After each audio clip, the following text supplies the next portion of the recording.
My sister-in-law, who was on vacation in Milan, sent me a bill for $52,000 and asked me to pay it while laughing and saying, "Sarah, you make tens of thousands a month." My husband looked at her for 3 seconds and replied, "As of today, I no longer have a sister." A bill of almost 10 pages was sent to the family group chat at 3 a.m., accompanied by a relaxed message. "Sarah, make a transfer for me, please. My credit card has reached its limit here.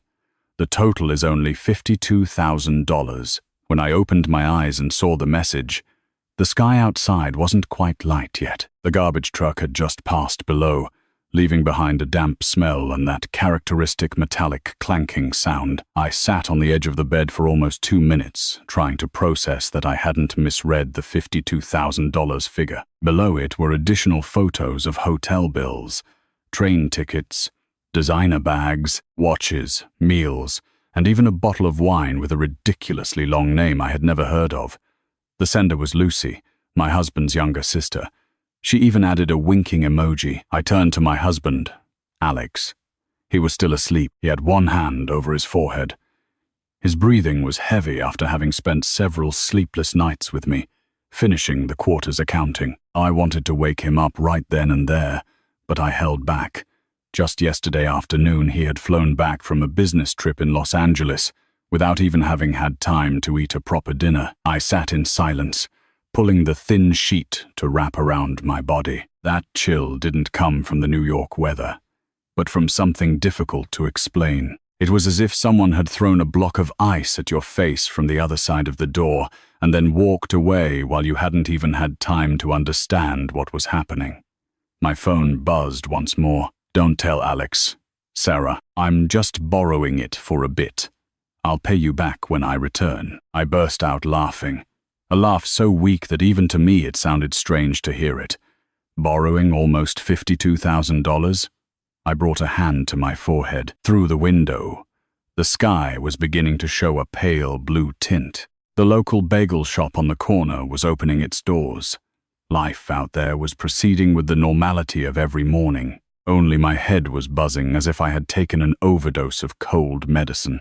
Lucy is 10 years younger than my husband. As long as I've known Alex, I've known that Lucy is the type of girl whose life is dominated by emotions. She likes to look pretty, be the center of attention, to be praised.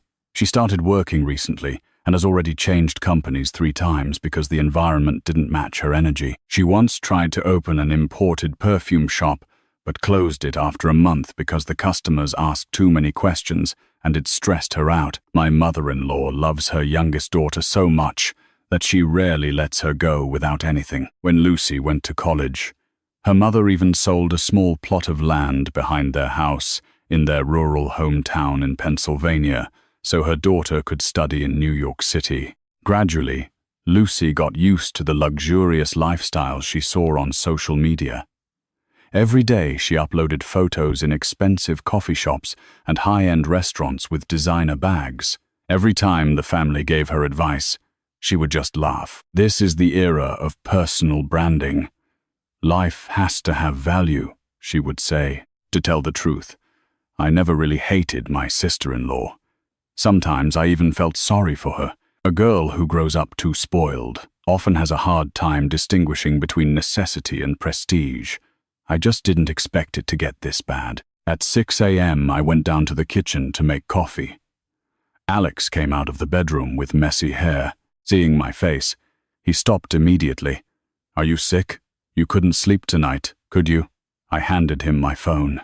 He took it calmly. At first, he kept looking at the screen as he pulled out a chair to sit down, but as soon as he read the final figure, his hand stopped completely in the center of the screen. I had never seen my husband stay quiet for so long, a silence like someone checking if they are awake or dreaming.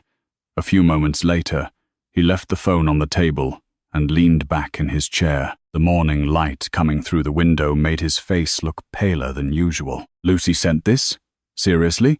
Since 3 a.m., he picked up the phone again and scrolled up and down. I saw the corner of his lips twitch slightly when he saw a bill for a designer bag for almost $8,000. This girl has lost her mind. I discreetly put bread in the toaster. The aroma of toasted bread filled the air, but I felt nauseous. Alex is a patient person, so patient that sometimes it drives me crazy. In the family, whether it's about loaning money between relatives, he always chooses to yield for the sake of peace. Once his uncle asked to borrow his car for 3 months. When he returned it with a dented door, he just laughed relaxedly, saying that a car with a small scratch didn't matter. I argued with him about that. I told him that people who are too nice are easily taken advantage of. He replied that living in a family having to constantly win or lose was exhausting, but this time it was different. I could clearly see the anger beginning to spread across his face. The phone buzzed again. A FaceTime call from Lucy. Alex answered it immediately. On the screen appeared a luxurious hotel room somewhere in Milan. Behind, Lucy was a large glass window overlooking the city and historic buildings. She was wearing a white bathrobe, her hair styled in waves, and in her hand, she held a glass of orange juice. "Hi, you guys are awake," she smiled cheerfully, as if calling to show off souvenirs from her trip. Alex kept his voice at a normal tone. "What is this money?" "Almost $52,000, Lucy." Lucy rested her chin on her hand. "Oh my God. I already told you there's a problem with my credit card limit. Besides, I came with my friends. Everything is under my name right now. So, Sarah, just make the transfer first, please." Seeing her so casual about it sent a chill down my spine. Alex asked again, "How are you going to pay for it?" "Well, I'll pay for it." "With what are you going to pay?" he repeated. Lucy burst out laughing.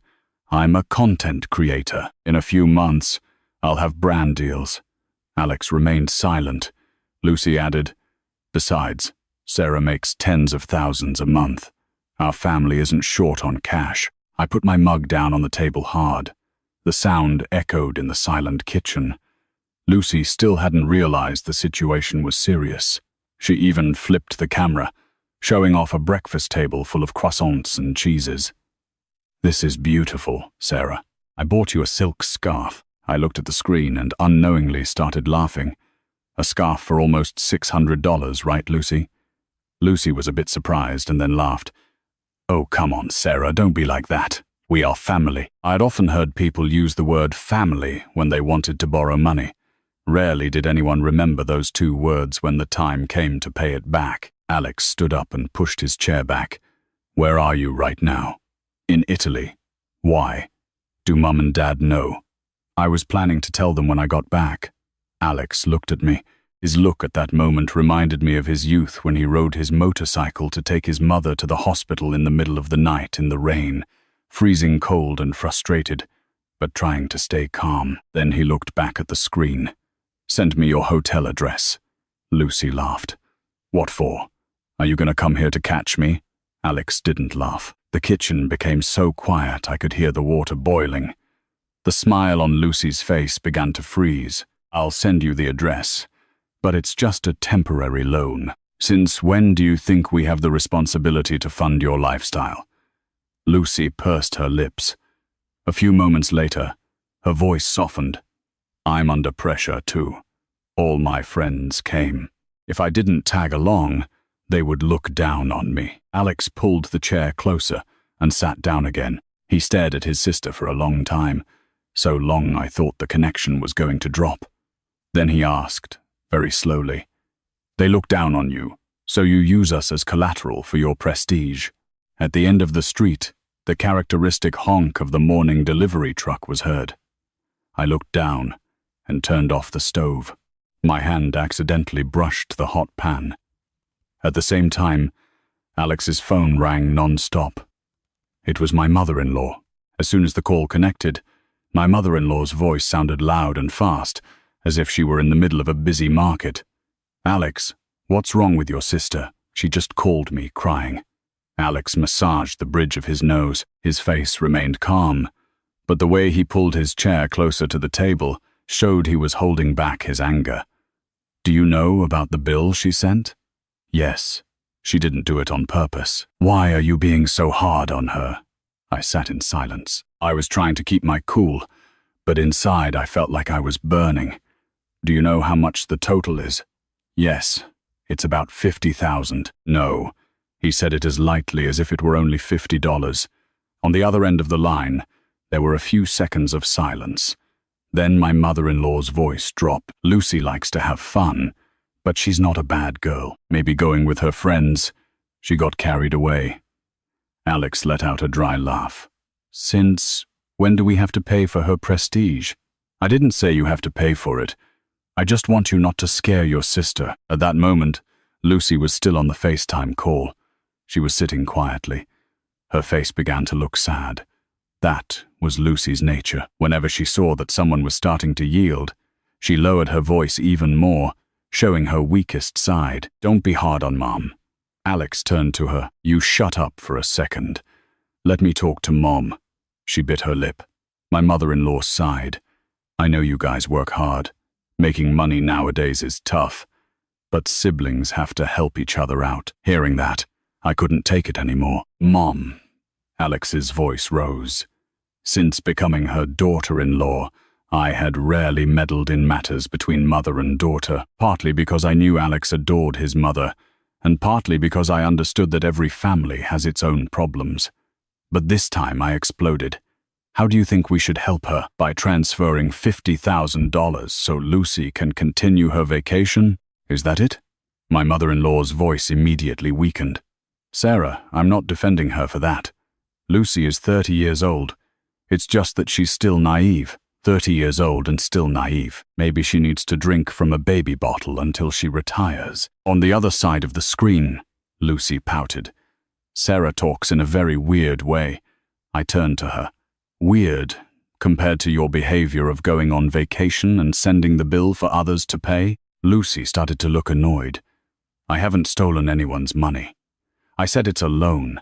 You've already borrowed money from me 3 times. Even my mother-in-law fell silent. I stood up, opened the fridge, and took out a bottle of cold water. My hands felt freezing from holding the bottle too long. When you opened the perfume shop, I transferred you $3,000. You said you'd pay me back in 3 months. You never did. When you said you were short on cash for your apartment deposit, I gave you another $600. Back then, I was going through real financial difficulties. And the Vespa scooter you use now, who is paying the monthly installments? The atmosphere in the kitchen became extremely tense. I had never brought up these issues. Honestly, I never wanted to. I thought lost money could be earned back. But humans are strange. The more we stay silent, the more they believe we don't feel the pain. Lucy smiled stiffly. So, now you're keeping score with me, Sarah? Of course, because I also break my back working to earn money. She leaned back in the chair on the other side of the screen. Her eyes turned red. When I was down, everyone walked away. I only had you guys. But when you go to Europe, you remember us in an extraordinary way. As soon as I finished the sentence, even Alex turned to look at me. I knew I had been a bit harsh, but there are things that, if kept inside for too long, can no longer come out gently. My mother-in-law instinctively started to defend her youngest daughter. Sarah, don't be like that. Have pity on your sister-in-law. She is under pressure too. I laughed out of exhaustion. Do you know what our pressure is? Last month, the company lost a major project. Alex had to fly to LA constantly. I spent 3 sleepless nights reviewing the accounting. We haven't even dared to replace the bedroom AC that drips water on the bed. Alex lowered his head, looking at the table. I knew he didn't like me talking about money problems in front of the family. He always wanted to maintain the image that everything was fine.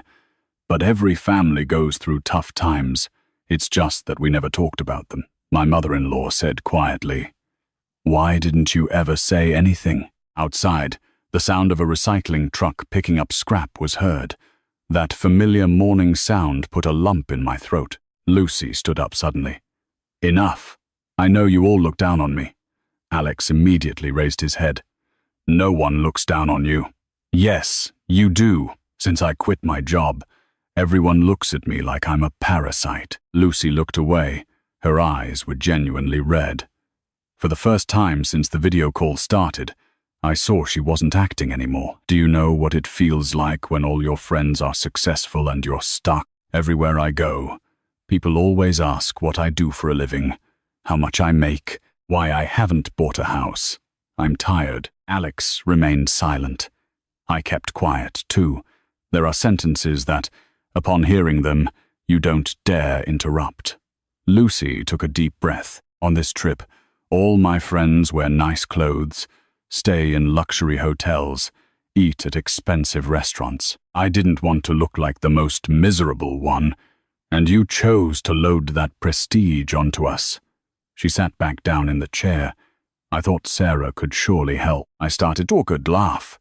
People see me making good money and think money grows on trees, right? Lucy bit her lip and didn't speak anymore. My mother-in-law started to feel uncomfortable. I heard the sound of a chair dragging on the other side of the phone. Maybe she had just sat down. So, what do we do now? Alex replied very slowly. I'm not going to pay it. My mother-in-law was shocked. Are you going to let your sister die over there? She's not going to die, Mom. She's still in a 5-star hotel. Lucy opened her eyes wide. How do you have the heart to say that? Alex stared blankly at the screen. Someone who is about to die doesn't have time to show off silk scarves and expensive wines. I lowered my head and drank water to hide my smirk. Alex was like that. He rarely spoke, but when he did, his words stung. Lucy started to lose her cool. I'm your blood sister. Do you have the nerve to let your wife trample all over me? I froze. That sentence was like a small thorn stuck in the skin. It doesn't bleed, but it hurts. Alex sat up straight. Because your sister-in-law is right. Lucy laughed cynically.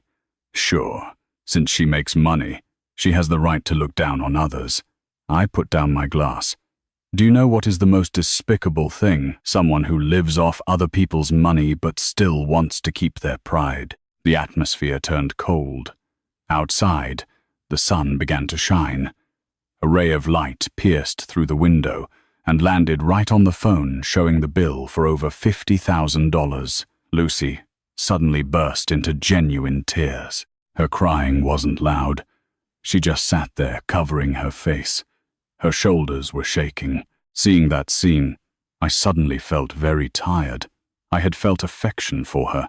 I had thought that one day she would mature. I had thought that everyone goes through moments of confusion, but being so confused as to use other people's lives as a cushion, that was no longer naivety. Hearing her daughter cry, my mother-in-law also grew sad. That's enough. Lucy, don't cry anymore, honey. Then she turned to Alex. How about you guys help her out now? Then I'll sell my land back in Pennsylvania to pay you back. Alex immediately raised his head. That land is for your retirement, but save your sister first. Save her this way. And then what happens next time? My mother-in-law fell silent. Alex massaged his forehead. I knew he had a real headache.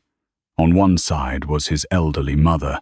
On the other, his sister. In the middle, the money and pride of the whole family. In recent years, since our business had improved, relatives had started looking at us differently. Everyone thought we were filthy rich. Only those of us living inside this house knew the amount of expenses there were every month. Lucy wiped her tears. Her voice faded. If you guys don't want to help me, maybe I have to call Dad. Alex flinched. I was surprised too. My father-in-law had suffered a mild stroke 2 years ago. Since then, his blood pressure was unstable.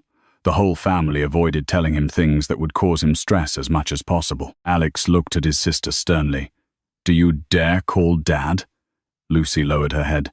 I have no other way out. Right at that moment, behind the screen, a hurried knock on the door was heard, and a stranger's voice speaking quickly. Lucy's face turned pale. She looked toward the door and then raised the phone in a panic. Hold on a second. As soon as the hotel room door opened, the face of a man in his 40s appeared behind Lucy. He wore a black suit, and his expression was cold. Seeing the phone camera, he asked immediately, You are Miss Lucy, correct? I need an explanation regarding the watch you purchased last night. Lucy stood frozen in the center of the hotel room. Her face was so pale that even her lipstick seemed to have faded. The man remained polite, but his gaze was as cold as someone who had dealt with this kind of problem too many times. "I believe you have to explain the payment issue." Lucy nervously turned the camera. "Mr. Davis, can you wait a moment?" The man didn't move. "The boutique has contacted the bank since this morning. There is an issue with your card back in the States. In the kitchen of our house, my mother-in-law heard it and panicked." "Oh my God, what's wrong now?" Lucy was about to cry. "I can fix it." The man frowned slightly upon hearing the voice coming from the phone. "Your family is on the phone?" Lucy didn't answer. The man stared at the screen. His voice was very calm. "I am Davis, the tour group manager. Last night, Miss Lucy bought a watch for almost $30,000. She said she would pay for it later because there was a verification issue with her bank in the US. Hearing that, my head buzzed. My mother-in-law held her breath. $30,000? I didn't respond, honestly. At that moment, I didn't want to do any more math. Alex pulled his chair closer and sat firmly. His two hands were clasped in front of him. His posture, whenever he was about to solve a major problem, made me subconsciously keep quiet. "What does the boutique want now?" The man named Davis looked at Lucy for a moment before answering. "They have temporarily held her passport." My mother-in-law almost screamed. "They held her passport?" Lucy panicked. "Mom, don't listen to him. He's exaggerating." Mr. Davis turned his head. "I'm not finished talking." Lucy closed her eyes as if she knew what was coming next. When buying the watch, Miss Lucy also signed a pre-order form for a limited edition bag. The contract is clear. If it's cancelled halfway, there will be a penalty fee. I let out a small chuckle.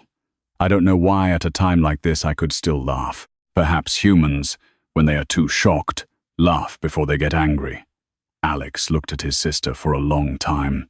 "Are you on vacation, or are you acting?" Lucy immediately yelled at him. "Do you think I like being like this? All my friends use designer stuff, and you have to play along using whose money?" She fell silent. Mr. Davis seemed to start understanding that this family's situation wasn't simple. He stood still for a few seconds and then said in a lower voice, "I've been trying to talk to the boutique since this morning. They've given us a deadline until this afternoon." My mother-in-law's voice trembled. "This afternoon?" "Yes." The atmosphere was so heavy I could hear the fridge humming in the kitchen. Lucy sat on the bed on the other side of the screen, holding her head with both hands. Her glamorous look from the beginning had completely disappeared. All that remained was a 30-year old girl, completely terrified. She muttered, "I thought I could pay for it later when I returned to the States." Alex let out a bitter laugh. "Do you think a foreign country is your neighborhood corner store?" I looked away because I almost burst out laughing loudly. In such a tense moment, he could still drop a line like that. Lucy got annoyed, always making jokes. If I didn't joke, I probably would have had a heart attack from high blood pressure by now. My mother-in-law interrupted. "The important thing right now is to fix it, son." Alex sighed, stood up, and walked toward the balcony. I knew he needed fresh air to clear his mind. The sky outside was already bright. Everything was proceeding normally, as if no one had just heard about a tens of thousands of dollars problem. I looked at Lucy through the screen. She kept looking down. I suddenly remembered the early days of our marriage. Lucy was still in her senior year of college. She often came to our apartment for free food. One night, she craved late-night donuts. Alex took his motorcycle to go buy them for her, while I sat peeling potatoes until my eyes stung. Lucy used to be very sweet. She loved to laugh. She loved to be pampered. Every time she was given money, she would hug her brother around the neck and kiss his cheek. Humans grow in strange ways. There are those who, the more they mature, the more aware they are. There are those who, the more they mature, the hungrier their hearts feel. Alex came back inside. Lucy immediately raised her head. "Tell me the truth. Are you still hiding something?" Lucy blinked. "What do you mean? Who paid for the plane ticket?" "My friend booked it. And the hotel? We split it in half. And the money for shopping?" Lucy fell silent. I felt my throat turn cold. Alex approached the table and rested both hands on it. How much debt do you have in total? Lucy bit her lip very hard. A few moments later, she said in a low voice, "Over $60,000. My mother-in-law almost dropped her phone. Oh my God, I was speechless. At that moment, I didn't feel a burning anger anymore. It was like staring into a hole that kept getting deeper and deeper without knowing where the bottom was. Alex also remained silent. Lucy rushed to explain, but I didn't spend it all by myself. There were some things I borrowed on behalf of my friends. Which friends? Valerie, the one who used to sell cosmetics. I nodded. I remembered that girl once came to our house for dinner. As soon as she sat down, she recorded the dining table to post on social media. Throughout dinner, she was fixing the angle of her face to look good on camera. Alex pulled his chair and sat down again. "Where is your friend? She already left for Paris, leaving you here alone." Lucy lowered her head. "This morning she told me she had things to do." Hearing that, I let out a real laugh. A dry laugh. What a great friend. When it's time to share the table, awesome. When it's time to pay the bill, she flees to another country. Lucy's face turned red. Perhaps for the first time in her life, she was starting to understand what it feels like to be abandoned. My mother-in-law started crying. "Why have you been so foolish, Lucy? I just wanted to be on their level, Mum." That sentence silenced the kitchen. I looked at the screen. Lucy's hair was messy. Her makeup was smudged under her eyes. She no longer looked anything like the glamorous girls on social media. She was just a girl trying to live off the gaze of others and ended up devoured by those very gazes. "Mr. Davis said in a softer voice, "Actually, Miss Lucy isn't the first person this has happened to." Alex raised his head. "What do you mean? In recent years, many young people come on vacation forcing a lifestyle so as not to be outdone by their friends. Some make it back. Others get trapped." He said it lightly, like someone who has seen similar scenes too many times. "There are even those who rent designer items to take photos and then lose their deposit because they ruin the dress." I sighed. Times are really strange. Before, people saved up to build a house for themselves.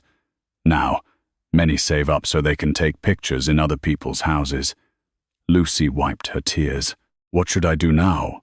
Alex didn't answer immediately. He took a pack of cigarettes out of his pocket and put it back in. He had quit smoking 2 years ago, but whenever he got stressed, his hands unconsciously reached for it. Finally, he looked at his sister. "Do you want me to help you? Or do you want me to keep funding your pride?" Lucy was stunned. "Answer truthfully." She kept her head down for a long time, and then cried. This time her crying was different. It wasn't the cry of a spoiled brat or a cry for pity.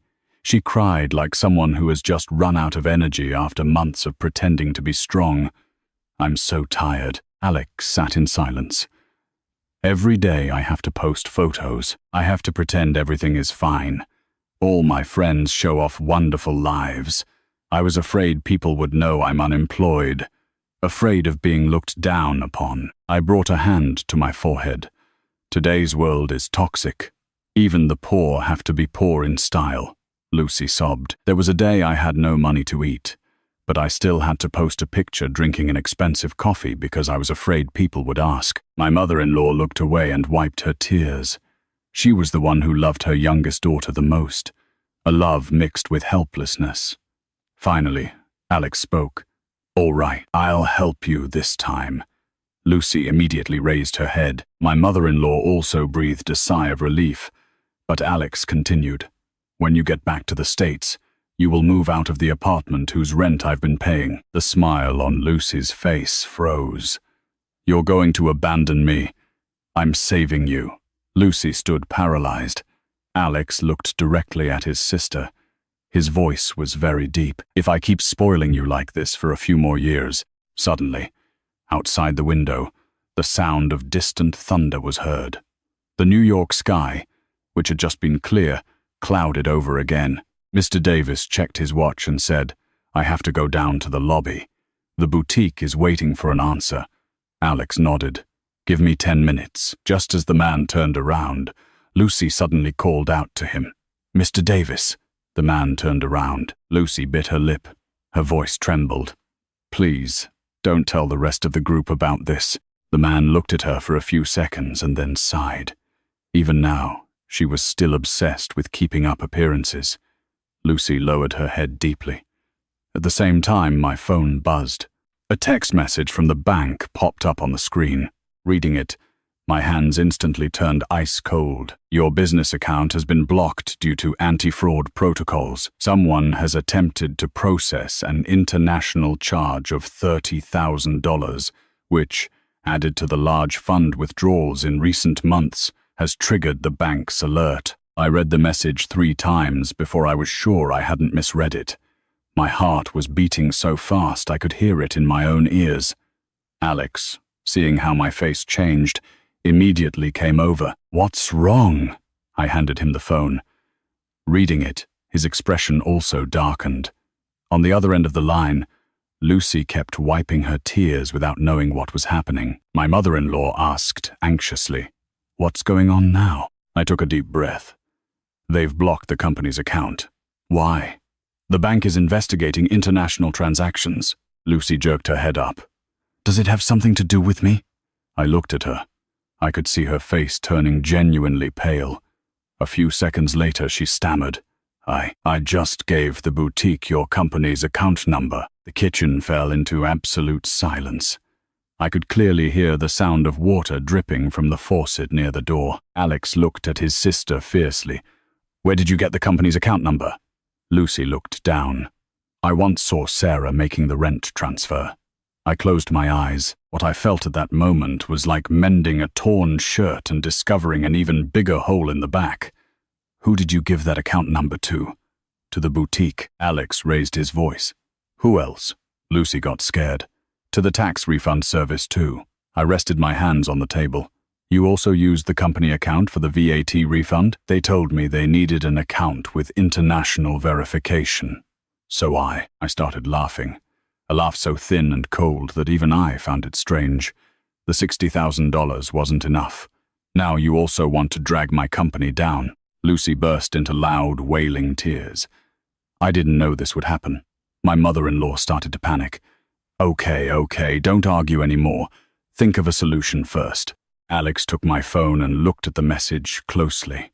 I saw his hands tighten so hard his veins popped out. "My company is a small interior design firm. After almost 7 years building it, the business had just stabilized. It wasn't massive, nor did it make us immensely wealthy, but it was enough to support almost 20 employees. This month, we also had to pay for materials for a project on the Upper East Side. If the account remained blocked for too long, everything would be chaos." Alex looked at me. "Is this the main account?" "Yes. Try calling them now." I nodded. My hands trembled as I dialed customer service. On the other end, the hold music played monotonously. That sound that usually calmed me down now made my head feel like it was going to explode. Lucy sat quietly on the screen. Her eyes were red, and her hair was messy. For the first time since I met her, I saw her as a little girl who had just broken a very expensive item and could only sit waiting for the adults to fix it. After almost 10 minutes of waiting, the call finally connected. I tried to keep my voice steady. After explaining the situation, the representative on the other side verified for a moment and then asked, "Have you made any international verification transactions from Italy?" "No. An associated entity sent information to confirm your company account this morning." I closed my eyes. Exactly. It was from Lucy's end. Currently, the system has flagged it as an irregular transaction, so the account has been temporarily blocked for security reasons. How long will it take to unblock it? Between 3 and 5 business days. Hearing that, I felt a chill down my spine. 3 to 5 days. Payroll had to be met this weekend. Invoices for materials were waiting to be paid. The representative kept explaining something, but my ears started buzzing. Alex took the phone from me and continued the conversation for me. His voice was deep and very calm. The typical man who, the more pressured he feels, the more he forces himself to stay calm. I sat down in the chair. Outside, it really started to rain. The rain in New York this month arrives as quickly as people's moods. Just when it was clear, it now turned dark. My mother-in-law called me in a low voice. "Sarah." I didn't respond, honestly. At that moment, I didn't know what else to say. Even anger has a limit. Crossing that limit, only exhaustion remains. Lucy suddenly said in a low voice, "What if I sell the watch?" Alex hung up the phone and turned around sharply. "You haven't even finished paying for it. How are you going to sell it?" She fell silent. A few moments later, she whispered, "I'm sorry." I looked at the screen. This time, I knew her apology was sincere, without justifications or complaints. But there are problems that aren't solved with a simple "I'm sorry." Alex pulled his chair closer and sat in front of the phone. "I'm going to ask you one more time." He raised his head. "Do you have online payday loans or anything similar?" Lucy looked a little surprised. That mere momentary blink was enough to make my stomach drop. Alex knew immediately. "You do, don't you?" She lowered her head. The rain outside fell harder and harder, hitting the neighboring roofs. "How much did you borrow?" "About $14,000. My head ached. My mother-in-law almost started crying. "When did you take out that loan, honey?" "When I quit my job." "What for?"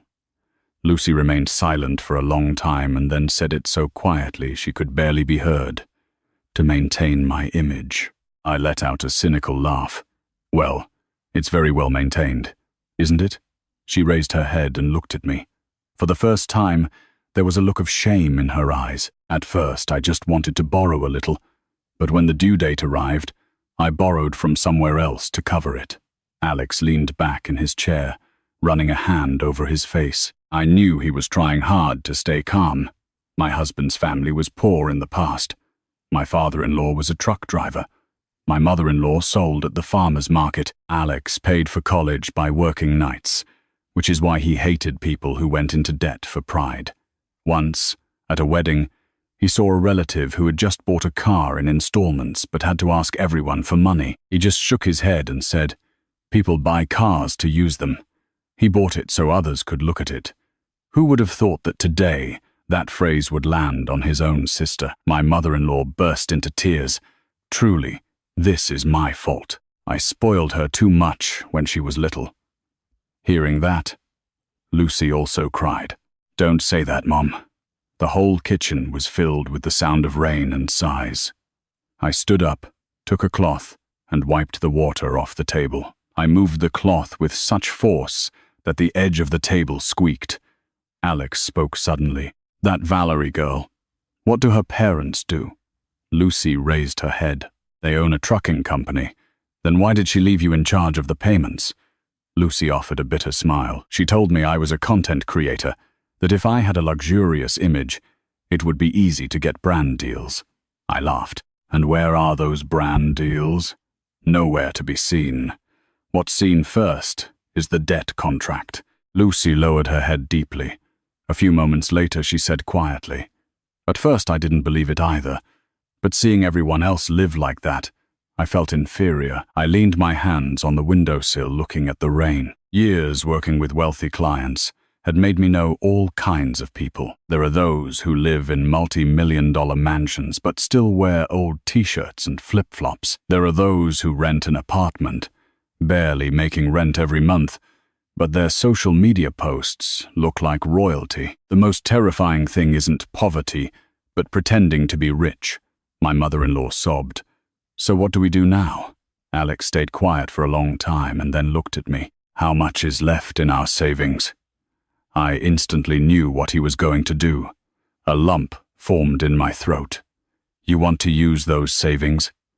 "We have to bring Lucy back first." "And the company?" He didn't answer. I knew he was in a dilemma. Those savings were the money we had gathered for years to buy a small plot of land in the suburbs. It wasn't big, but it was our first truly personal plan after years of taking care of the family. Hearing that, Lucy cried louder, "I don't deserve your sacrifice." Alex looked at his sister. "Now you realize." She covered her face, nodding non-stop. The rain grew heavier. Suddenly, Lucy's phone started ringing incessantly. She looked at the screen, and her face turned pale. Alex frowned. "Who is it?" Lucy stammered. "The microloan collectors." Before she could turn it off, a man's voice was heard very loudly through the speaker. "Miss Lucy, if you don't make the transfer today, we will report you to the credit bureau today and initiate the legal process for a wage garnishment and to freeze your bank accounts." The man's voice sounded dry amidst the roar of the rain. "We've called you over 20 times. Do you think fleeing abroad will solve the problem?"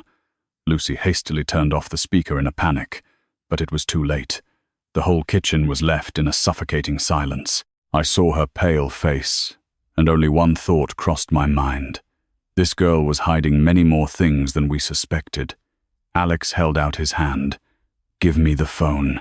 Lucy hugged it tightly like a little girl whose toy is about to be taken away. "No, don't listen to them. Give it to me."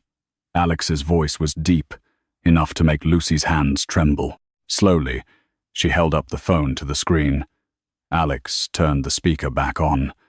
The man on the other end, thinking Lucy was still listening, continued, "You already signed the loan agreement. You're 3 cycles behind, Miss Lucy. If you don't make the transfer today, we won't just report you to the credit bureaus. We will initiate a small claims lawsuit immediately. We will petition the judge to garnish your accounts, your future paychecks, and if your parents are listed as co-signers on any document, we will go after their house in Pennsylvania." Alex sat up straight. "I am Lucy's brother." The other party stayed quiet for a few seconds. Then much better. Advise your sister to cooperate. How much is the total? The principal and current late fees are $14,000. Hearing that, I felt a tightness in my chest. $14,000 from a quick online loan. That figure equaled almost a whole year's salary of an entry-level employee at my company. Alex asked again, "How did the interest get so high?" The man laughed cynically. "Read the contract we sent you as soon as Miss Lucy pays the minimum." Alex said no more and hung up the phone directly. Lucy covered her face, crying inconsolably. I know I've been stupid. I stood by the kitchen door watching the heavy rain. Several potted plants my mother had given me when we moved in were leaning from the wind. At that moment, my mind was a mess. I was really angry with Lucy, so angry I never wanted to see her face again. But hearing her cry, I suddenly felt fear, the fear of when someone has gone too far and doesn't know how to come back. My mother-in-law, on the other end of the phone, was also almost desperate. "What kind of loan did you take out for it to be so big, Lucy?" she cried while speaking brokenly. "At first it was only $3,000, Mom. Then why has it gone up so much?" "I borrowed to cover the previous debts." I closed my eyes. I had often heard of this vicious cycle. Those who lack financial literacy, but have very high pride, easily fall into it. Before, when the company was small, I was also on the verge of signing a high-interest loan for capital. Thank goodness Alex forbade me back then. He said a phrase I still remember: "Lost money can be earned back, but if you lose mental clarity, you also lose the way out." At the time, I thought he was being overly cautious. Now, seeing his sister cry in a foreign country, I finally understood that there are traps that don't lie in money, but in human vanity. Lucy suddenly raised her head. "Please, don't help me anymore." Alex and I looked at her. She smiled bitterly. "Let me face the consequences alone." My mother-in-law panicked. "What are you saying?" Lucy looked down. "Really, Mom, I'm so tired." Alex rested his hands on the table. "What good is saying that now? You've already dragged everyone down with you enough." I looked her in the eyes. For the first time, I saw something akin to despair there. It was no longer complaining for pity, but the look of someone who had just realized she had destroyed too many things. Alex looked at his sister for a long time and then asked, "How much money do you have left in your wallet?" Lucy offered a sad smile. "About $30. Your friends all left. Did no one help you?" Lucy shook her head, smiling in a way more pitiful than if she were crying. "When it came to posting photos, we were all like sisters. I looked away. The rain was beginning to calm down. The street in front of our house was flooded. Several leaves were blown by the wind to the door. Life is strange sometimes. The people we think will always be there when times are tough disappear faster than strangers. Alex stood up. Stay in the hotel. I'll make a transfer to get your passport back first. Lucy cried again. I don't deserve it. I'm not finished. She stayed silent. When you get back to the States, you will come with me to see a lawyer. Lucy was confused. To a lawyer? Yes. You are going to explain all your debts, documents, and contracts. She started to feel real fear. Is it necessary to go that far? Do you think this is still a simple family argument? The kitchen fell into an absolute silence. I knew Alex was very serious. He no longer saw this as just his sister's foolishness. This had become a legal, financial, and reputational problem for the whole family. My mother-in-law sighed over the phone. She was such a good girl when she was little. Hearing that sentence broke my heart. Often parents remember an old version of their children and believe that that little boy or girl from before remains intact somewhere. But life out there changes people very quickly, especially those who always live depending on the gaze of others. At that moment, my phone buzzed again. This time it was Mrs. Miller, the accounting manager at my company. As soon as I answered, her voice sounded rushed. Sarah, the suppliers won't stop calling. They say they haven't received payment. Give me until noon. Is there a problem? I looked at Alex and then turned to the window. I'm handling it. Mrs. Miller stayed silent for a few seconds and then lowered her voice. Does this have anything to do with that strange transaction this morning? I was surprised. How do you know? The bank called me to verify it. Hearing that, I felt a chill. Small businesses fear these kinds of problems a lot. Just one rumor that the accounts are in trouble is enough to put business partners on high alert. Please don't tell anyone yet. I understand. Hanging up, I saw Alex looking at me. His look was full of guilt. I knew what he was thinking. If it wasn't for Lucy, my company wouldn't have been dragged into this mess. But he didn't say it, and I didn't want to turn this situation into a blame game either. Lucy, sitting on the other side of the screen, said quietly, Sarah. I didn't answer immediately. I'm sorry. I looked at her. Do you know what I fear the most? Lucy shook her head. The people who destroy us don't always do it with bad intentions. They destroy us with their irresponsibility. She lowered her head deeply. Don't say any more. There are phrases that, after saying them to oneself, make you tired. Alex looked at me. Are you going to the bank now? Yes. It's still raining hard. The longer I delay, the worse it will be. He went into the bedroom to change clothes. I looked at his back with a heavy heart. Over all these years, he had endured much more than I imagined, taking care of his parents, his sister, the company, and keeping the peace at home. There are men who don't talk much, not because they don't care, but because they're used to swallowing it all alone. 10 minutes later, he came out with a raincoat. My mother-in-law on the other end of the line called softly, Alex, tell me, Mom. Forgive me. He stayed silent for a few seconds, and then gave a faint smile. Why are you apologizing for not having known how to raise your sister? He looked down to put on his shoes. Enough.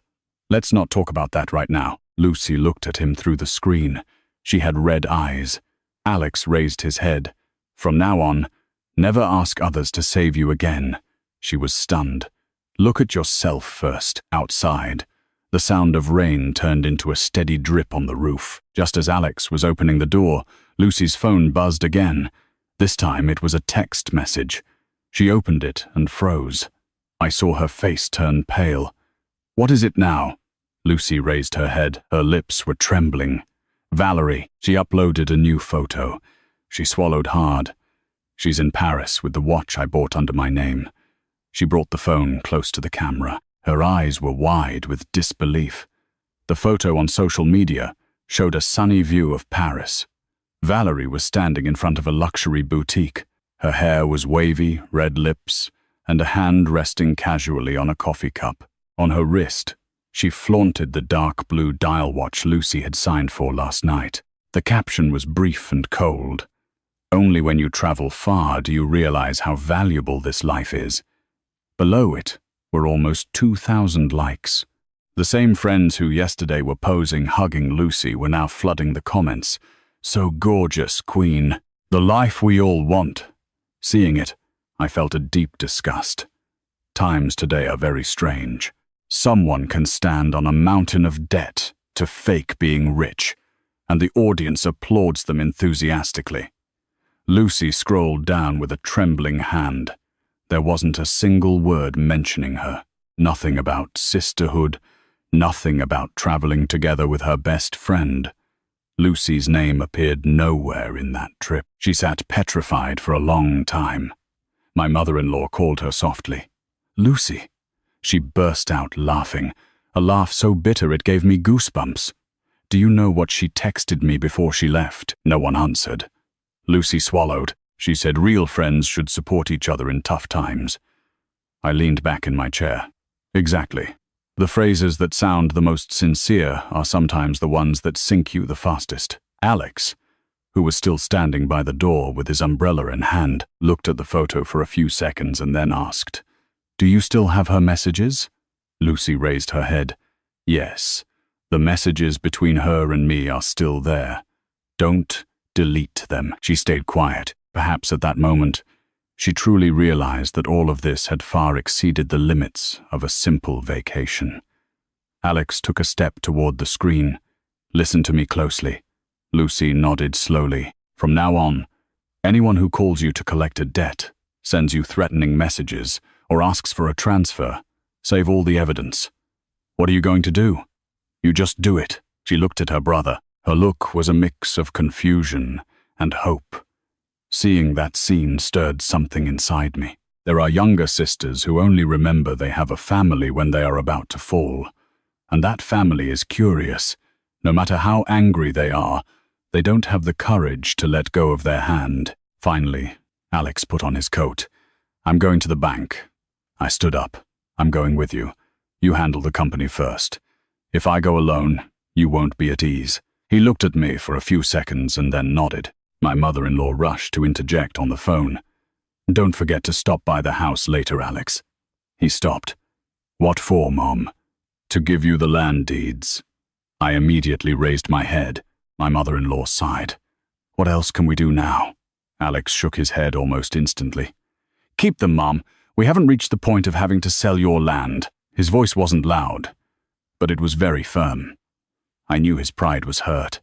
Early in our marriage, he once told me that a man who lets his mother sell her land to save him is a disgrace. Now, even if it wasn't to save him, it was still because of his sister. My mother-in-law stayed silent for a good while and only said softly, "I'm afraid you guys will struggle." He didn't answer anymore. The door closed, and the sound of the rain roared again in the hallway. I looked back at the screen. Lucy was sitting hugging her knees on the hotel bed. Her tangled hair covered half her face. That image suddenly reminded me of our early times in New York. I once lost an important project and started crying in our rental apartment because I didn't have money to pay the monthly rent. Back then, Alex rode his motorcycle for almost 2 hours just to bring me a hot sandwich. When people fall, they usually remember most those who were sincere to them. Lucy suddenly asked quietly, "You really hate me, don't you, Sarah?" I looked at her. Yes, she nodded as if she already expected it. I pulled up a chair and sat in front of the screen. "But what I hate most is your way of living." Lucy looked down. "I thought having money would make others respect me. They only respect you as long as you can pay." She bit her lip until it turned pale. I knew I was being cold, but there are sentences that have to hurt, to be remembered. Outside, Alex's car started and drove away. The house fell silent. My mother-in-law still hadn't hung up. I heard her very faint sigh. "Sarah, if you are angry with me, I understand." I sat in silence. I know I have always defended Lucy too much. I didn't deny it. My mother-in-law laughed sadly. "We were poor when we were little. She was the youngest, so I was always afraid she would lack something." I watched the rain slide down the window. Parents who love their children usually give them a foundation. My mother-in-law loved her, afraid she would suffer, which is why she hid everything from her. She remained silent. Perhaps this was the first time I spoke so frankly with her. But strangely, today she wasn't offended. I just heard her voice choke up. And now it has ended up harming her. Lucy covered her face again and cried.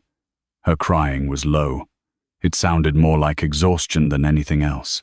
A few moments later she raised her head. "Mom, don't sell the land." My mother-in-law was surprised. "Honey, really? I don't want the family to be destroyed because of me." I was a bit surprised. It was the first time since the beginning of this story that I heard Lucy say a sentence that sounded mature. My mother-in-law wiped her tears. "So, what are you going to do?" Lucy smiled palely. "I don't know yet." Right at that moment, my phone buzzed again. This time, in the company employee group chat, a designer sent a screenshot of a social media post. I opened it and felt a chill. Someone had uploaded the receipt of my company's international verification transaction to an interior design forum with the text, "I've been told this company is involved in shady overseas transfers." Below it, comments were starting to appear. "Seriously? And they seem to be landing major projects. We'll see if it turns out to be a shell company." I froze. Everything was spreading faster than I imagined. In less than half a day, rumors were already circulating. Lucy, seeing my face, immediately asked, "What's wrong?" I showed her the phone screen. Reading it, her face turned pale. I'm sorry." I started laughing, a hoarse laugh. "Do you know what is the most terrifying thing for a business owner?" "What?" "Losing your reputation. Building a good name takes years. Sometimes it only takes one morning for people to start doubting you." I stood up and grabbed my jacket. Lucy panicked. "Where are you going?" "To the office. It's still raining hard. Do you think I can just sit here?" She fell silent. My mother-in-law, hearing this, also worried. "Be careful, Sarah." "Yes, Mom," I answered quietly and hung up. As soon as the screen went dark, the whole house plunged back into the sound of the rain. I stood in the middle of the living room for a few seconds. Everything was happening too fast. From a vacation bill of almost $60,000, it now extended to bank debts, rumors about the company, and who knows how many more problems remained hidden. I was about to leave when my phone buzzed one more time. A message from an unknown number. "It's Valerie. You're Lucy's sister-in-law, right? You better check what your sister-in-law is doing before blaming the wrong person." I stood rooted in the living room, my eyes fixed on the message line that had just popped up. Below it was a cynical, smiling emoji. Reading it, I felt a lump in my throat. The tone of the message wasn't that of someone feeling guilty or scared. It was more like someone who had already prepared an escape route. I immediately called that number. Before it rang 3 times, they answered. A young woman's voice was heard with a deliberately relaxed tone. "Hello? It's Sarah." On the other side, soft music played. It seemed to come from a coffee shop. I tried to keep my voice steady. "What do you mean by your message?" Valerie laughed. "What do I mean? You already know. I don't like beating around the bush. All right. Let's speak clearly. Don't think all of this is my fault." I pulled up a chair and sat down. "The watch is under Lucy's name." "Correct. But she was the one who wanted to buy it, even if you are wearing it." On the other side, there was a silence of several seconds before she laughed. "Oh my God, it's just a photo." Hearing that, I felt my blood boil. This girl spoke softly, but every sentence of hers shifted the blame to others. "You were the one who invited her to travel. We are all adults." I gripped the phone tightly. "Exactly. People usually use the phrase 'we are all adults' when they want to wash their hands of something." Before I could speak again, Valerie continued, "Do you know why Lucy took this trip?" I stayed quiet. "Because she's afraid of you." I was stunned. "What do you mean?" Valerie let out a little laugh.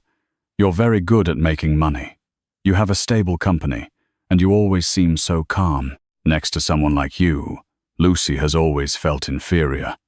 I leaned back in the chair. Outside the window, the rain had begun to ease. Only water dripping from the roof remained. Are you blaming me? No, I'm just telling the truth. Valerie's voice was so soft it was infuriating. Lucy told me many things. She said that at home, everyone considered her useless. I laughed cynically. People don't look down on her for not having money. People are tired because she lives refusing to see reality. Valerie stayed silent for a few seconds and suddenly asked, "Sarah, have you ever failed?" I was perplexed. What does that have to do with anything? People like you usually have a hard time understanding our feelings. I looked at the puddle of water on the ground. There are people who are very good at turning their weaknesses into excuses to justify everything. But what bothered me the most was that part of what Valerie said was true. Lucy had always had an inferiority complex around me. I knew it. Since we got married, every time relatives praised me for my business acumen, Lucy became quieter. Once, being a little drunk, she hugged me crying and said, "Sarah is amazing. She can do anything. She's so lucky." Back then I thought she was just talking nonsense. Now, remembering it, perhaps that complex had been growing for a long time. Valerie spoke again. "I'm not washing my hands of it, Sarah, but Lucy isn't entirely innocent either. I never said she was. Then you should ask her about the investment money." I sat up straight immediately. What money? On the other side, there were a few seconds of silence, as if she were weighing it. "It's better if you ask her yourself. I'm going to board the train." "Wait, I just want to tell you one thing. Lucy loves you and Alex very much." And the call dropped. I sat frozen for a few seconds. Investment money. My head was starting to ache. From morning until now, every time I thought I knew everything, a new problem always arose. I grabbed my bag and hurried out. The street in front of my house was still wet from the rain. It smelled of damp earth. All the way to the office, my mind was a mess. Upon arriving, Mrs. Miller was already waiting at the door. Her expression was tense. "Sarah." She handed me her phone. In a high-end interior design client group, the rumors about my company's accounts had started to spread. Some were even asking indirectly if our company had liquidity problems. Seeing it made my stomach drop. In this business, losing trust means losing everything. Mrs. Miller pulled me into her office. "The people from the Upper East Side project have called 3 times. They threatened to halt the materials shipment if we don't pay this afternoon." I massaged my forehead. "I'm handling it." "How?" I stayed quiet. For the first time after years of working together, Mrs. Miller looked at me with a mix of worry and suspicion. "I'm asking you honestly, are you mixed up in some mess outside of here?" I raised my head immediately. "No." "Then why are they investigating the account?" I opened my mouth and then shut it. I couldn't tell her that my sister-in-law had used the company account to verify the purchase of a watch in Italy, saying it would only make the situation more chaotic. Just at that moment, the door opened. Charlie from the construction team came in. "Sarah, the client from Greenwich is asking why photos of our company have been posted on a forum." Hearing that, I felt like my head was going to explode. The news was spreading much faster than I expected. Charlie, seeing how my face changed, lowered his voice. "There's a serious problem, isn't there?" I tried to smile. "It's not a big deal, really. Everyone in the office is anxious." I stood up. "The company is not going bankrupt." The whole room fell silent. I knew I had spoken too loudly, but at that moment I was already too tired. Tired of having to pretend everything was fine while inside it was starting to crumble. Mrs. Miller gently pulled my hand. "Calm down." I sat back down, sighing. Through the glass window, the sky was completely clear after the rain. The streets shone, and traffic was beginning to get heavy. This city is like that. It doesn't matter who is suffering, it always keeps moving forward. My phone buzzed. "Alex." I picked it up immediately. "Where are you?" "I'm still at the bank." "What did they tell you?" "It can probably be unblocked sooner." I breathed a sigh of relief, but he continued, "It's just that." I stayed quiet. "Just that what?" "The bank asked me about some transfers of $18,000 from last month." I frowned. What transfers? To Lucy's personal account. I stood petrified. $18,000. I've never transferred that much to Lucy. I know. Then who did? On the other end, there was a long silence. Then he said very slowly, "The sender's name is you." I felt a shiver run down my spine. Impossible. I've never made that transfer to Lucy. Before I could think further, my other phone started vibrating non-stop. FaceTime call from Lucy. I answered instantly. As soon as her face appeared, she was already so flustered she couldn't speak clearly. "Sarah, have you seen the messages?" "What messages?" She showed her phone screen. A series of transaction histories appeared before my eyes. Sender's name, Sarah. The total sum was over $18,000. The transaction dates covered the last 4 months. Before I could breathe, Lucy was already crying. "I thought you already knew." I stared at the phone screen until my eyes hurt. The sender's name was mine. The account number was also correct, my personal checking account. Each transaction ranged around almost $5,000. The total added up to over $18,000 in 4 months. In the memo for some, it said investment help. Others, just transfer. I could clearly hear the beating of my own heart. Lucy's voice trembled. "Alex said he would explain it to you." She grabbed her head. "I really thought you knew." I jumped up from the chair, startling Mrs. Miller, who was next to me. "Knew what, Alex?" I remained quiet. On the other side of the phone, at the bank, Alex's voice still sounded distant. "Sarah." I swallowed hard. Lucy was crying until she ran out of breath. That time I told him I didn't have money to pay the debt. Alex said he would take care of it. He said, "Don't tell Sarah." I felt my legs turn cold. The world around me seemed to slow down. The sound of the AC, the typing outside, the noise of cars on the street, everything was normal. Only my head was buzzing as if I had just taken a heavy blow. I squeezed the phone so hard my hand hurt. Alex remained silent on the other side for a long time. The silence of someone who knows he can no longer hide. He finally sighed very slightly. "I'm heading to the office." And the call dropped. I stood completely still in the middle of the office. Mrs. Miller looked at me, worried. "What's wrong?" I shook my head. Nothing, but I myself heard my hoarse voice. About 20 minutes later, Alex arrived. His shirt was still wet from the rain. His hair clung to his forehead. His face reflected deep exhaustion after having spent the day running from one place to another. As soon as the office door closed, I put the phone in front of him. "Explain it to me." Mrs. Miller understood and discreetly left, closing the door. Inside the room, it was just the two of us. Through the glass window, the sky was completely clear. The sun illuminated the wet streets. Alex sat in the chair in front of me. He didn't avoid it or beat around the bush. "It was me who made the transfers." I let out a dry laugh. "You used my name to transfer money to your sister." He lowered his head for a few seconds before raising it. At that time, Lucy was calling me crying non-stop. She said debts were chasing her. "I made the transfers using your account because I was afraid you'd find out and worry." I looked at the man in front of me, who felt familiar and strange at the same time. We had been together for 10 years. He had never betrayed me in major matters. The money at home was always clear. Wherever he went, he always let me know. But he had hidden the matter of those $18,000 from me for 4 months. I rested my hands on the desk. "Where did you get the money?" He remained silent. I looked at him fiercely. Alex finally said quietly, "From the company's reserve funds." My head spun. "You've gone crazy. I planned to put it back in a few months." "With what?" He clenched his fists tightly. At that moment, I thought I could handle it. I laughed even louder. "You thought you could." A lump formed in my throat.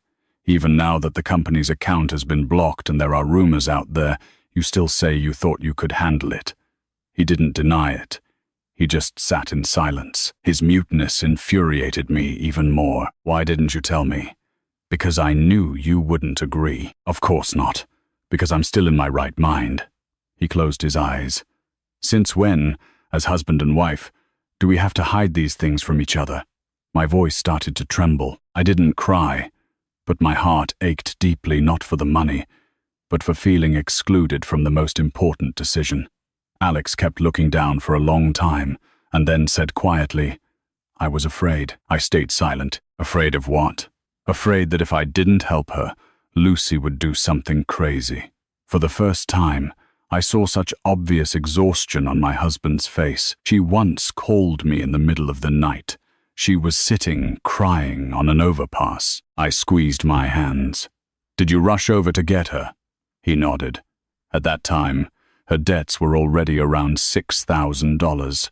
I looked away. Suddenly, many things that previously didn't make sense made logic. The days he came home late, the times he sat smoking alone on the balcony despite having quit. Whenever I asked him, he just said he had a lot of work. It turned out he had been secretly bearing his sister's problems for months. I leaned back in the chair. "And you thought you could save her all by yourself? With exhaustion?" "I thought I could. And now what?" He raised his head and looked at me. His eyes were red from lack of sleep. Now I realize I was wrong. The room fell into a deep silence. Outside, employees could be heard laughing softly and then falling quiet as they passed our door. I looked at the man in front of me. My heart was a mess. I was angry with him, very angry, but at the same time, I understood why he had done it. He was the type of person who, from a young age, was used to carrying the weight of the family. A sick father, a weak mother, a lost sister. He always felt he had to be on the front lines. It's just that this time he had chosen the wrong way. I asked very slowly, "Did you ever think of me?" He stayed silent. "Did you think of the company?" He lowered his head. "Of course. Then why did you do it?" He sighed. "Because at that moment I felt Lucy was sinking, so I jumped in with her." He raised his head with eyes full of fatigue. "Sarah." I raised my hand.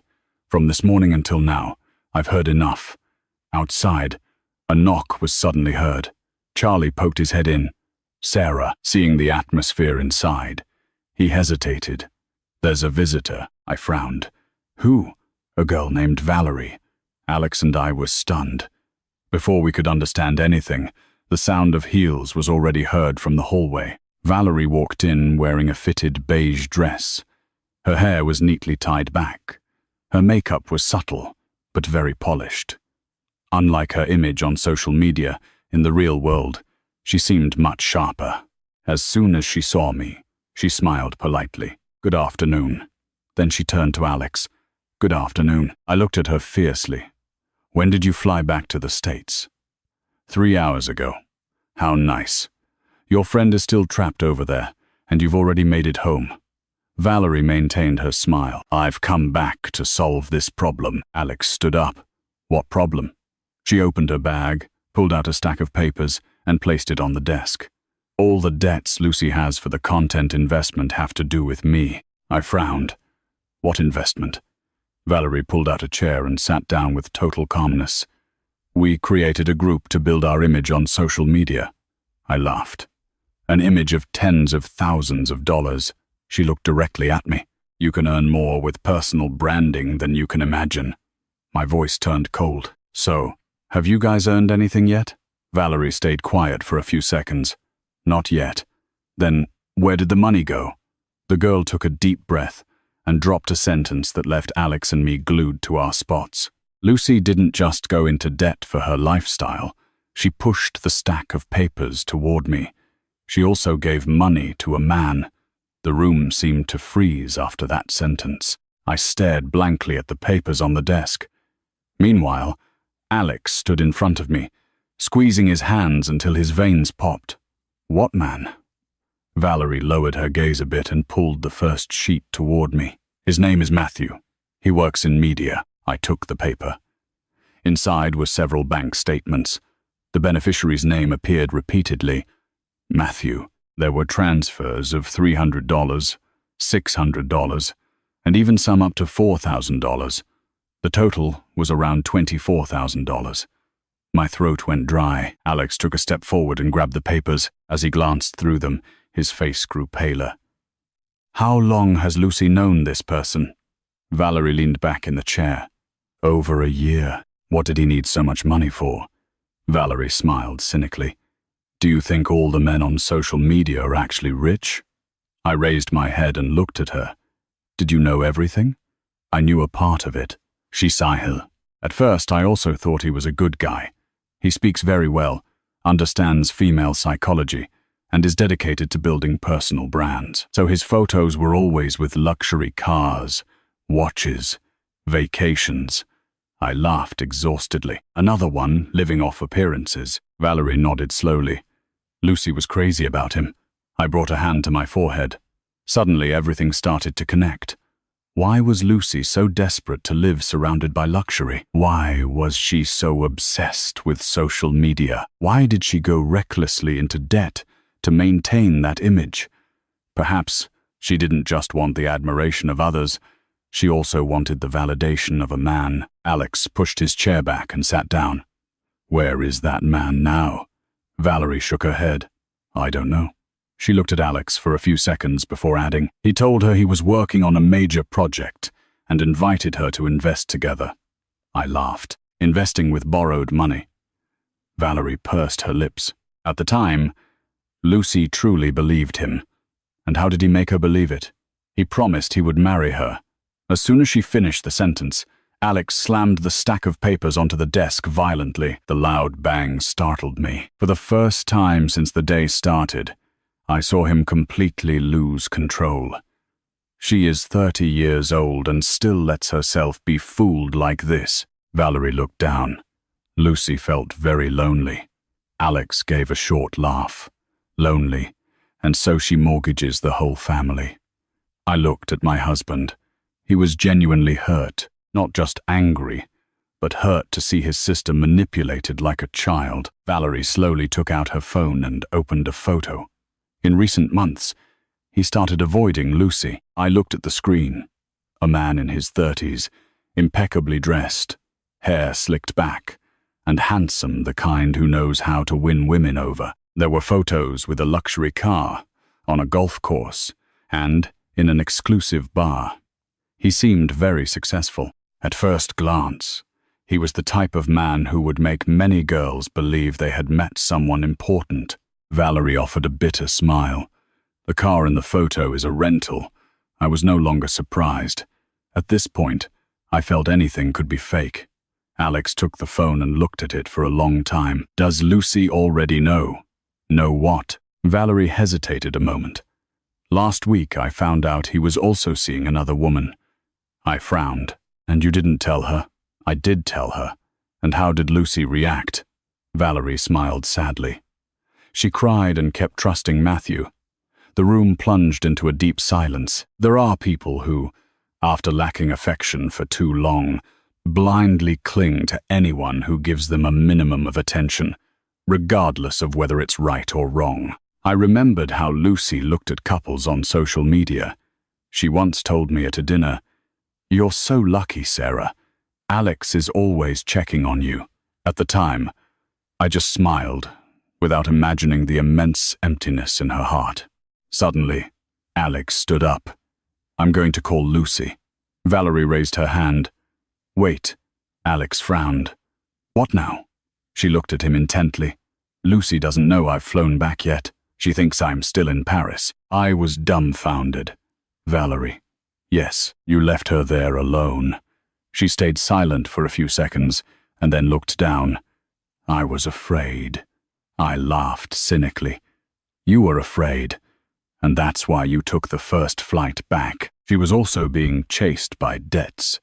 And what about the watch? Valerie looked at her wrist, slowly took off the watch, and placed it on the desk. "I'll return it." I was a bit surprised. She continued, "I know you hate me." "Exactly," Valerie smiled faintly. "I also hate myself for these past few months." In that instant, I felt that this girl wasn't entirely bad. She was pragmatic, vain, and liked to show off. But at least in the critical moment, she had shown her face. Many people, after causing a problem, disappear without a trace. Alex's phone started vibrating non-stop. FaceTime call from Lucy. He looked at the screen for a few seconds and then answered. As soon as she appeared, Lucy was already in a panic. The boutique came back. She suddenly fell silent. Her eyes widened upon seeing Valerie sitting in the office. Valerie. The girl next to me lowered her head. Lucy stood paralyzed for a few seconds and then got up from the bed. You're already back in the States. Valerie didn't answer. You left me there. Lucy's voice started to tremble. Why? Valerie squeezed her hands. I didn't know what else to do. Lucy burst out laughing, a laugh so bitter it gave me chills. I thought we were friends, Valerie. I signed the purchase of that watch for you. Valerie looked down. I'm sorry for trusting. I saw Lucy's eyes turn red. For the first time since the beginning of this story, I noticed something in her. A mix of pain and realization. Valerie said quietly. I was fooled too. Lucy was perplexed. What do you mean? Matthew goes out with many women. The room fell silent. On the other side of the screen, Lucy stood frozen in the center of the hotel room. Valerie took a deep breath. The money you gave him. He used it to pay off debts and take other women on vacation. I saw Lucy's hand grip the edge of the table until her knuckles turned white. She shook her head several times. Impossible. I have his photos. Valerie took out her phone and showed it. Another girl was holding hands with Matthew at a beach resort. The date of the photo coincided exactly with the time a lump formed in my throat. Perhaps he didn't expect his younger sister, spoiled by the whole family since childhood, to fall so painfully. Lucy laughed, a small, trembling chuckle. He said he was on a business trip. No one spoke. Sometimes words of comfort sound more fake than silence. After a while, Lucy raised her head and looked at her brother. I jumped to my feet. Lucy! But she had already hung up. The screen went dark. Alex immediately called back, but there was no answer. He tried again. Only the long, cold, ringing tone was heard. I looked at my husband's face. My heart was racing wildly. For a normal person, hearing that sentence is already terrifying, let alone for Lucy, alone in a foreign country and with her mental health pushed to the limit. Lucy, pick up the phone. Alex kept calling while pacing back and forth. Valerie sat rigidly in the chair with pale lips. Perhaps it was in that instant when she truly understood that this was no longer a simple game of appearances on the internet. I grabbed my phone and tried calling her on another app with no success. Just then, my mother-in-law called me. Answering, I heard her terrified voice. I can't reach Lucy. Alex took the phone from me. Mom, calm down. She just sent me a text. Just one sentence. Alex went mute. What message? His mother's voice was trembling so much she could barely be heard. She said, Mom, don't sell the land for me anymore. The whole room went silent. I felt a chill down my spine. Alex turned to Valerie. Where is her hotel? Valerie, terrified, opened her phone. Near the Duomo in Milan. Can you contact anyone else from the group? Yes, Mr. Davis. Call him now. Valerie dialed the number with trembling hands. They answered right away. Hearing the situation, Mr. Davis's tone changed abruptly. I'm going to her room. Alex squeezed the phone. Please, hurry. I'm in the lobby. The call dropped. The office fell silent again. I had never seen Alex like this, standing in the middle of the room, with red eyes, as tense as a guitar string. We had been together for many years. I knew he loved his sister, but until that moment, I hadn't understood the depth of that love. He looked at me. If something happens to her, I interrupted him immediately. Nothing is going to happen to her. He looked at me for a few seconds, then lowered his head and rested both hands on the table. For the first time, I saw his shoulders tremble very slightly. Valerie, sitting next to him, started crying. I didn't think it would affect her so much. Alex raised his head. And what did you think? Did you know she had debts? Did you know that guy was cheating on her? And you still dragged her into that life of appearances? Valerie lowered her head deeply. I'm sorry. I'm truly sorry. I will pay her the money back. I walked over and gently pulled Alex's arm. He turned his face away, clenching his jaw.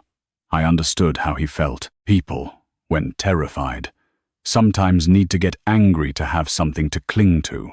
The phone buzzed. Mr. Davis was calling back. The three of us almost jumped at the same time. Yes, on the other side, footsteps and loud knocks on a door could be heard. No one's opening. My heart skipped a beat. Alex, with a hoarse voice, asked him to have the hotel open the door.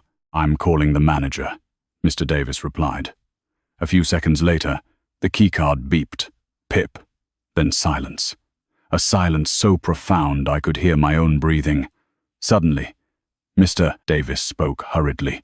"Miss Lucy." There was noise, and then his voice softened. "It's okay. She's here." I dropped into the chair, my body devoid of strength. Alex squeezed his eyes shut tightly for several seconds. On the other side, Mr. Davis lowered his voice. She locked herself in the bathroom. Lucy's voice was heard very softly, brokenly. "I don't want to see anyone." Alex spoke up loudly immediately. "Lucy." On the other side, there was a long silence, and then came crying, a broken cry, full of panic and exhaustion. "I'm so tired." Alex leaned on the table. "I know. I've ruined everything. I've been so stupid." I turned my face away.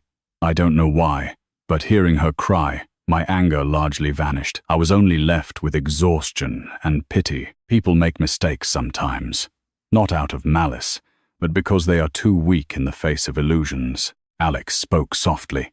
"Open the door." "I don't dare. It's me who is asking you to." Silence, again. After a moment, the lock was heard turning. Mr. Davis sighed in relief. Lucy was sitting on the bathroom floor. Her hair was messy, and her eyes were swollen. Just seeing her through the screen, you could tell how exhausted she was. Alex kept his voice calm. "Listen to me." She nodded weakly. "Have you eaten anything?" She shook her head. "Wash your face." She remained silent. "Lucy, I am not going to abandon you." Hearing that, she burst into crying even harder. I looked down, took a tissue, and handed it to Valerie, who was also crying with red eyes. Perhaps it was the first time in both of their lives that they understood the true price of living for the gaze of others. After almost 10 minutes of consoling her, Lucy finally stood up and ate a piece of bread Mr. Davis bought her. Seeing how her hands trembled holding the bread, I remembered when my younger brother was sick as a child, and my mother sat feeding him spoonful by spoonful. Sometimes, the more people mature, the more they revert to being like children. Just being told they still have a home to return to makes them burst into tears.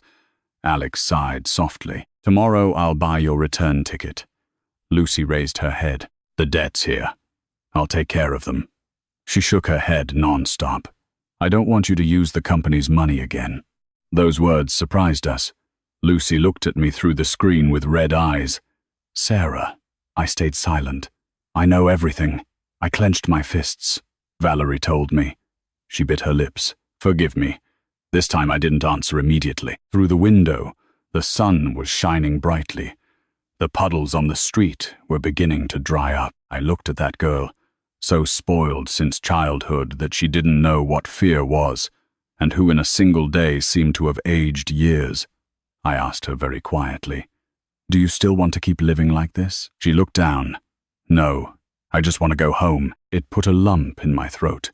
People travel everywhere, but in the end, they just want to have a place to return to. In that instant, the door burst open. Mrs. Miller came in, pale. "Sarah." I stood up immediately. "What's wrong?" She showed me her phone. A major client had just cancelled a contract. I suddenly felt cold. "Which project?" "The Greenwich Mansions." I took the phone and read the brief message. "We are sorry. We are temporarily suspending our collaboration because we need to review your company's financial information again." I stood petrified. That contract was worth almost $120,000, the biggest project of the quarter. Alex looked at me with darkened eyes. I knew he was blaming himself. but blaming someone was useless. Now, the phone vibrated again.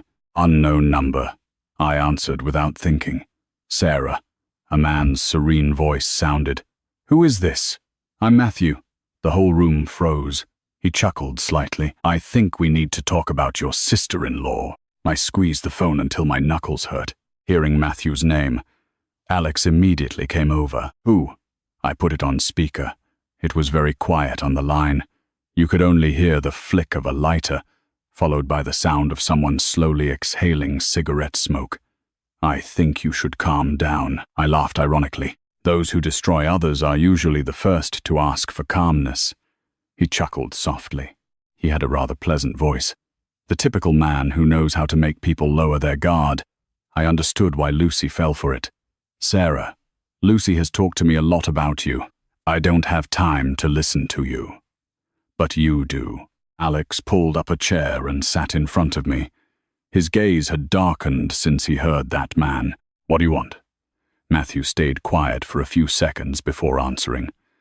"I want to settle this nicely." "Nicely? How?" "I believe Lucy is misunderstanding things." Valerie stood up abruptly. "You still have the nerve to say that?" Matthew's voice sounded somewhat surprised. "Valerie? You're there too. Stop pretending. I never promised Lucy I would marry her."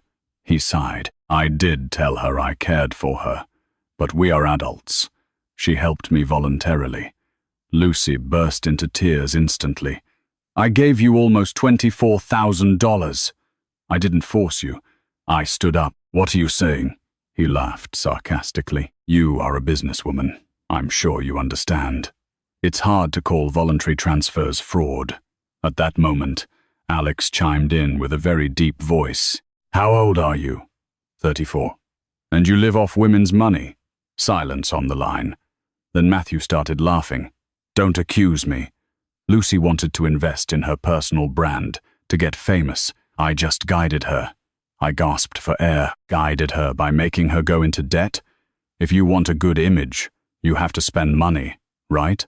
Valerie let out a bitter laugh. "You live off women's money, but you still dare talk about morals." Matthew's voice turned cold. "Valerie, don't think you're clean. All of you want to enter that world. I just gave you what you wanted." No one said anything. I hated to admit it. But part of what he said was true.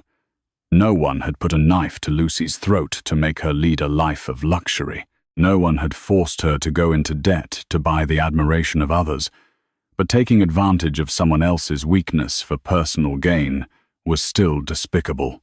Alex sat up straight. "From now on, do not contact my sister again." I had no intention of doing so either. "And what about the money?" "What money?" "Everything Lucy transferred to me."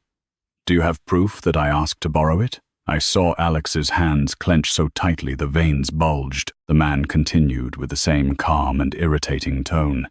It was a gift in the midst of a relationship. Through the screen, Lucy was crying inconsolably. "How dare you say that to me? Open your eyes. You didn't do it for me, but for yourself." That sentence was like a knife that cut her last hope. Lucy slumped onto the hotel floor. Her face was pale. Seeing her broke my heart. There are men who don't need to yell or be rough to destroy a person. Being cold is enough for them. Alex suddenly laughed. A strange laugh. "You are incredible. I've met men like you. I haven't broken the law." "True." Alex nodded. "But lives built on abusing the trust of others. God easily takes them away." Matthew let out a little laugh. "Are you too superstitious?" "I'm not. I just see that those who live by squeezing the trust of others don't usually last long." There were a few seconds of silence. Then Matthew changed his tone. "So, what do you want?" I looked at Alex, and he answered briefly. "Return the watch and hand over all the evidence of the conversations and transactions between you and Lucy." He chuckled softly. "Are you going to sue me?" "Not necessarily." "Then what for?" Alex stared fixedly at the phone. So my sister opens her eyes. The atmosphere grew heavy. Moments later, Matthew spoke in a lower voice. "Deep down, Lucy doesn't have a bad heart. Hearing that, I wanted to burst out laughing. At this point, do you still think you have the right to judge her? He went quiet for a few seconds, and then said, "She was just too desperate to get validation." Those words silenced everyone in the office. Even Lucy stopped crying. Matthew sighed. "At first, I didn't think it would end up like this either." Alex interrupted him. "What you thought doesn't matter." And he hung up on him. The room returned to silence. Only the AC could be heard. On the screen, Lucy was still hugging the pillow, her eyes red like someone who had just run out of energy. Valerie looked away, wiping her tears.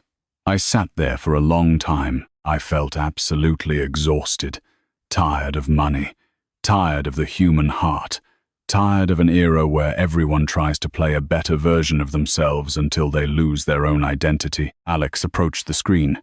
Lucy slowly looked up. "Tomorrow you come home." She nodded slowly. "Come back first, then we'll figure it out. I want to see your face." Alex hesitated for a few seconds before letting out a sigh. "You're my sister." Hearing that sentence, Lucy burst into tears again, but in a different way. It was no longer panic or despair. It was like someone who, after being dragged by the current for a long time, finally touched the shore. I stood up to pour myself some water. When I returned, I saw Alex hunched in his seat. His shoulders looked exhausted. He hadn't rested since morning. I placed a glass of water in front of him. "Drink." He looked at me with a guilty expression. He knew we still had pending issues between us. The $18,000 hidden, the company funds spent, the damaged trust. All that didn't vanish out of pity for his sister. But at that moment I didn't want to pressure him anymore. That man had already endured too much for one day. Just then, the door opened again. Mrs. Miller came in. This time her face didn't reflect tension. "Sarah, tell me." "The bank just called." I stood up. "They've already unblocked the account." She nodded. "Yes." I went quiet. She smiled slightly. "The people from the Greenwich project have changed their minds. They say they will move forward." I sat down hard, as if a ton of weight had been lifted off me. Alex sighed softly. Outside, the afternoon sun penetrated through the window, turning the floor golden. Before I could say anything else, Alex's phone vibrated. He looked at the screen and furrowed his brow. A FaceTime call from my father-in-law. Alex hesitated for several seconds before answering. I knew why. Since his stroke, my father-in-law had become very sensitive to strong emotions. Bad news was enough to send his blood pressure soaring. Since morning, we had all tried to hide the problem from him. But apparently, he had found out. Finally, Alex took a deep breath and picked up. The face of my father-in-law appeared, sitting on the porch of his house in rural Pennsylvania, wearing a worn white shirt and his grey hair tousled by the wind. Next to him were some potted plants, and behind him a small vegetable garden. His gaze was piercing. "Why is it taking you so long to answer?" Alex tried to sound normal. "I'm at the office, Dad." He nodded slowly and then took a look around. There was a silence in the office, and I saw Alex's hand tremble slightly. "Lucy is on the other line." "You know it, Dad. The money problem is complicated, isn't it, son?" "Yes, Dad, a little." He sighed. "Your mother has been crying since this morning." I looked out the window. It was beautiful weather. The sky after the rain always looks clear, but human hearts remained murky. My father-in-law spoke again. "I want to talk to Lucy." Alex turned the camera to focus on his sister, who on her hotel bed still had swollen eyes. With a trembling voice, she called out to him, "Dad." Hearing her, the man's face softened immediately. "The important thing is that you're alive. That's enough for me." Those words made Lucy burst into tears again, with her head bowed. "I'm so sorry, Dad." He didn't scold her or ask where the money was or how much the debts were. He just stayed quiet for a while and asked very sweetly, "Have you been able to sleep these days?" Lucy shook her head. "Have you been able to eat?" She shook her head again. He sighed. "Well, We'll figure the rest out later. I stayed quiet, feeling my nose sting. There are parents who aren't good with words. They only ask if their children eat and sleep well, but those questions cut deeper than any scolding. Lucy sobbed. I've gotten everyone into trouble. Her father looked at her for a long time. When you were little, you fell off your bike. Your mother was crying while she bandaged your knee. Do you remember? She nodded hard. You thought you were going to die. He smiled very slightly. But look, you've grown up to reach today. In the room, nothing could be heard. Her father's voice was slow, as if telling a story. Life is like that. Sometimes you fall much more painfully than off a bike. The important thing is whether you want to get back up or not. Lucy covered her face and cried without making a sound. I looked at my father-in-law with a lump in my throat. He worked his whole life driving trucks, with little education, not very talkative, and without grand theories on parenting, but he knew how to drop truths as heavy as lead. He looked at Alex. Alex. Yes, Dad. You're extremely tired, aren't you? Alex gave a very thin smile, pulling at it. No, Dad. His father shook his head. You have the same eyes as when I was in the hospital. Alex looked down, unable to answer. His father suddenly turned to me. Sarah. Yes, Dad. You're very angry with him, aren't you? I was stunned. Alex looked up. The silence in the room was only interrupted by the hum of a hallway fan. I waited a few seconds and offered a small smile. Yes, Dad. He nodded. It's normal for you to be angry. Alex clenched his fists. His father continued slowly. Since he was little, he had the habit of carrying everything by himself. He laughed softly. At 18, when his mother was in the hospital, he dropped out of school to work unloading trucks at night and hid it from all of us. I looked at my husband. I had never heard that story. He thinks staying quiet is protecting others, but sometimes the silence hurts the family much more. Alex lowered his head. My heart was a mess. Yes, I still held a grudge about the money issue. But seeing him sunk in the chair after an endless day, I didn't have the strength to pressure him anymore. My father-in-law looked back at Lucy. Come home. With a choked voice, she replied. I don't dare. This is your home, not a courtroom. Lucy cried harder. When you broke the TV as a kid and hid behind the rose bushes all day, you thought I was going to hit you. A slight smile escaped Alex upon hearing it. Lucy, through her tears, also smiled. Yes, and who was the one who dragged you inside to eat dinner? You. He nodded. Well, it's the same now. The atmosphere grew lighter. There are imperfect families, with secrets, mistakes, and weaknesses. But as long as there is a table to sit around and eat together, you're still lucky. When the video call ended, there was a long silence. Valerie got up discreetly. I'm leaving. I looked at her. What are your plans? She smiled embarrassedly. I might delete all my social media. I'll pay my debts by myself. She bowed slightly and left. With her hand on the doorknob, she looked at the screen where Lucy was. I'm sorry. Lucy looked at her and nodded slowly. There was no more anger or strength left to blame. When she left, Alex pulled his chair next to mine. After a while, he told me quietly, Forgive me. I looked at his rough hands from fixing furniture at home and carrying boxes at the company when we were short on workers. He never did anything for pleasure. His only mistake had been believing he could save everyone on his own. I asked him softly, and if I hadn't found out today? He stayed silent. How long were you going to hide it from me? Until it was all sorted out. I laughed exhaustedly. And if it didn't get sorted out, I hadn't thought about that. I sighed. Very typical of him, jump first and think about the consequences later. Then I touched his hand and said, Next time, don't hide anything else from me. He raised his head with bloodshot eyes. I promise. At that moment, Lucy's phone vibrated again. She looked at the screen, surprised. Mr. Davis sent me a message. She swallowed hard. He says the watch doesn't need to be paid for anymore. I frowned. Why? She showed us the message. Mr. Davis had sent a screenshot of a payment receipt paid by someone else. The name of the payer was clear: Matthew. He had paid for it that night. No one knew if he did it out of guilt or simply to cut all ties, but Alex didn't call him either.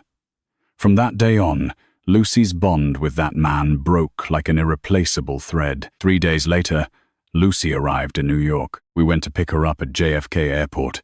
It was sweltering hot after a whole night of thunderstorms. Alex and I were waiting for her in the arrivals terminal. Around us, people were hugging relatives, bringing flowers, and pulling suitcases. Only we were standing in silence, as if we had just walked out of a fire. When Lucy walked through the doors, I barely recognized her.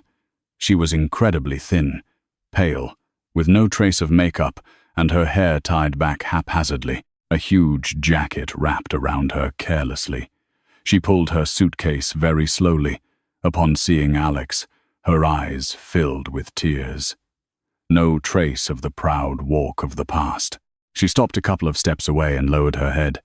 "I'm here." Alex didn't say anything. He stepped forward and took her suitcase.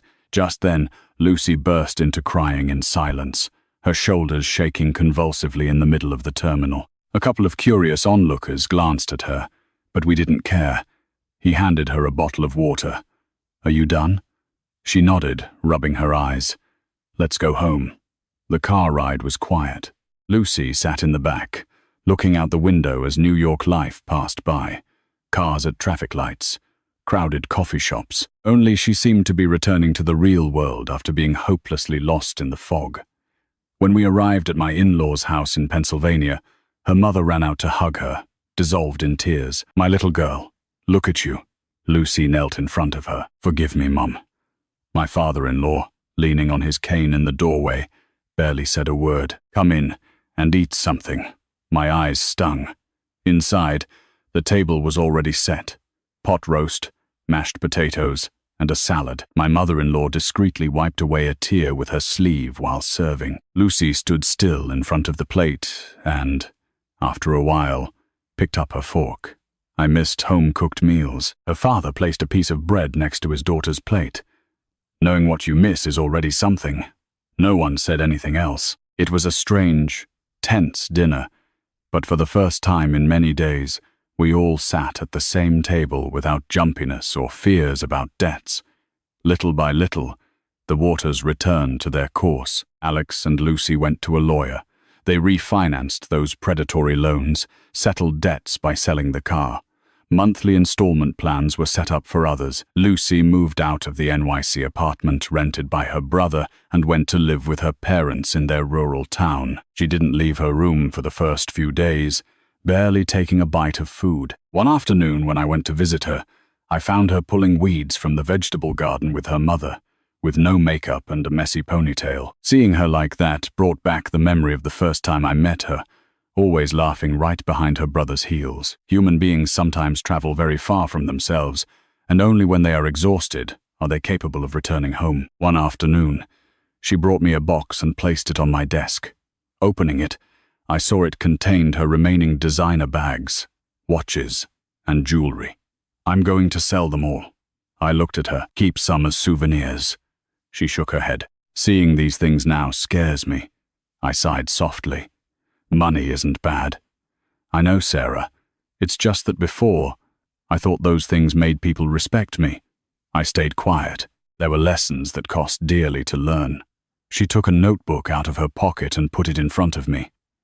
The remaining debts were meticulously written down. "It's the first time I'm writing down my debts trembling." She smiled stiffly. I looked at her and couldn't help but smile. "Now you know what it costs to earn it. Do you still want to be a content creator?" She blushed, lowering her head with a sad smile. "Now, if they gave me a $600 scarf, I'd probably just use it to wipe my sweat." That made Alex and me laugh out loud.